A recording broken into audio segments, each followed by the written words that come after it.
Magandang araw po, welcome po sa aking channel of 9TV. Patalasasan po, meron po ba kayong mga properties na napapabayaan or non-performing assets? Plan nyo ibenta, pero wala kayong oras pagbenta nito. Kung ito'y pagkakatiwala nyo po sa amin, tawag lang po kayo sa aking numero, usap po tayo, gawan ko po ng video for free. Yes, libre po, wala po kayong babayaran. Tutulungan pa namin kayong mabenta ang inyong property. Kami na po bala sa marketing, sa boosting or paid ads, even sa tripping. Hindi na po kayo mapapagod sa pang-entertain ng mga buyers. Kami na po bala sa lahat. Tawag lang po kayo. Hanap nyo po ba'y isang tahimik na lugar, sariwang hangin, at malamig ang klima para sa inyong retirement o bahay bakasyunan? At maliit na sukat ng lupa lang po. Gaya po dito, pwede pong 1,000 square meters lang ang pwede nyong bilhin.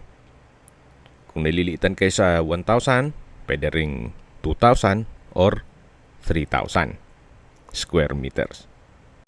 At ang kagandahan pa po dito, pwede pong hulugan hanggang 2 taon o 3 taon. Depende po sa pakipag-usap natin kay owner. Nandito po tayo ngayon sa Alfonso, Cavite, kung saan ito pong bagong video presentation natin ay residential farmlots na ang minimum cut ay 1,000 square meters. So kung sakali man po na 2 o 3 o 4 kayong magkaibigan na gusto magkatarbe, makakapili pa po kayo gawa ng kakabukas lang po nitong project na to. So, kumbaga pre-selling stage pa lang po, kaya mura lang po ito binebenta ni owner. Iba po yung presyo ng cash basis at installment basis. So, yan po yung right of way. Bali po 2 ang entry at exit points nitong subdivided lots. Kaya hindi po ganun ka sikip ang daan at maluwag ang magiging traffic. At mas maganda po sa ganitong sukat ng lupa na 1,000 square meters, malaki na rin po ang espasyo na yan at hindi po magiging dikit-dikit ang mga bahay compare na kung mag-i-invest ka ng mga 200, 300 or 500 square meters na kung saan masyado nang magiging crowded. Pero ganito pong sukat ng lupa na 1,000 square meters, meron pong mga setback ang kada property. So hanggang sa dulo po ito. So meron pong access dun sa main road at dun sa secondary road. May tubig, kuryente at internet provider na rin po dito sa area gawa ng marami na rin pong mga kabahayan dito. Isa po sa big factor once nag-invest ka sa pre-selling stage, so every year tumataas po ang presyo ng lupa. Halimbawa po, ngayon mag-invest ka dito, then habang hinuhulugan nyo po siya, ay tumataas po ang halaga ng lupa. Then, pagdating ng panahon na mabayaran niyo po siya, kumita na po kayo. So, hindi po kayo lalabas ng ganun kalaki. Pero kung may pang-cash naman kayo para wala maraming iintindihin, mas maigi po gawa ng iba po ang presyo ng cash basis. Mamaya po, i-detalye ko sa inyo yung breakdown. Pero sa ngayon, tunghayan nyo po itong lupain na kung saan napaganda, napakaliwalas. Ito po'y nasa mataas na lugar. Ang estimated elevation above sea level ay 1,357.3 feet. Kaya flood-free area. Sa mga nag-skip po ng video, summarize ko lang po. Ito pong property ay located sa Alfonso, Cavite. Then mula po Barangay Road, ito po yung inner lot kaya napakatahimik po ng lugar at napakaaliwalas. May access na po ng tubig, kuryente at internet provider. Then accessible din po ito ng public transportation. Okay, sa presyo na po tayo. Assuming na 1,000 square meters ang i-acquire nyong property, pag cash basis, ang pre-selling price ay 3,500 per square meter. Kaya ang magiging total price po ng 1,000 square meters ay 3.5 million pesos.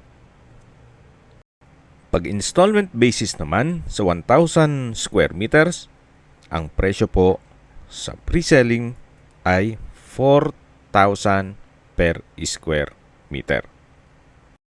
Ito po yung breakdown.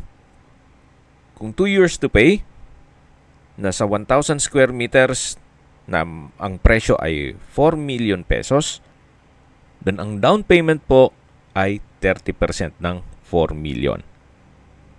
Ang 30% po ay nagkakahalaga na 1.2 million pesos. One-time payment lang po yan. Then, ang balanse po na 70% na nagkakahalaga na 2.8 million pesos, pwede nyo pong bayaran in 24 months without interest. Then, ang monthly naman ay 116.66,000 pesos. Then, dito naman po tayo sa breakdown ng 3-year scheme o 3 years to pay. So, kung 1,000 square meters, ang total price is 4 million pesos sa pre-selling price at ang down payment ay 30% na nagkakahalaga na 1.2 million pesos. Then, ang balance na 70% ay nagkakahalaga na 2.8 million pesos. At sa 3 years o 36 months, ang magiging monthly nyo po ay 77,777 pesos. So mula po dun sa concrete road na nadaan natin kanina, isa po ito sa right of way. Kaya po nang sabi ko sa inyo, dalawa po ang entry at exit points nito. Yung lot plan po siguro mag-message lang kayo para ma-send ko sa inyo at makapili kayo ng lokasyon na gusto nyo. Especially yung mahilig sa morning sun or corner lot. So, depende po yan kung ano man ang maibigyan ninyo. At least po ngayon, kakabukas lang nito, pwede po kayo mag-invest ng mga 2, 3 o 4 na lote habang pre-selling price pa lang po tayo. Okay, sa distance, location at travel time portion na po tayo. Mula po sa bayan ng Alfonso, ang distance is 2.7 kilometers at ang travel time is 7 minutes. Kompleto na po doon gaya ng public market, groceries, convenience store, remittance center, banks, schools, church at hospital. Yan po yung lagi kong binabanggit sa aking video na dapat nyo i-consider sa property ay yung may malapit na hospital. Hindi ko naman po sinasabing sakitin kayo. Yan naman po for emergency purpose lang naman. At mula naman po sa Tagaytay Bypass Road, ang distance is 8.2 kilometers at ang travel time is 16 minutes. Mula naman po sa Welcome Arc Alfonso, ang distance is 9.3 kilometers at ang travel time is 18 minutes. Mula naman po sa Twin Lakes, ang distance is 8.8 kilometers at ang travel time is 17 minutes. Mula naman po sa Tagaytay Rotonda, ang distance is 20 kilometers at ang travel time is 39 minutes. Kung manggagaling naman po sa Manila o sa airport, ang distance is 64 kilometers at ang travel time is 2 hours and 20 minutes kasama na ang traffic. Yan po, tunghayan nyo po itong inyong magiging bahay bakasyonan o farm lot. Napakaganda po. Kung may mga katanungan po kayo, tawag lang po kayo sa aking numero. At sa mga kababayan naman natin nasa ibang bansa, meron po akong Telegram. Sa mga iPhone user naman, may iMessage. Meron din pong Imo, Skype, Viber at WhatsApp. Same number lang po, 0917-316-3399. Sa mga nagtatanong naman po ng aming Facebook, meron po kami Facebook page na Nov9TV at Facebook Real Video. Meron din pong TikTok at Instagram. May ibang YouTube channel po kami na The Nov9TV Channel, Nov9TV Listings, Nov9TV On The Spot, at Nov9TV Updates.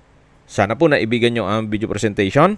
Paki-like and subscribe na lang po sa aking channel para ma-update din po kayo sa aking future listings. Kung sakali po hanap nyo mas malaking sukat ng lupa, meron din po kami ibang listings na pwede nyong pagpilian.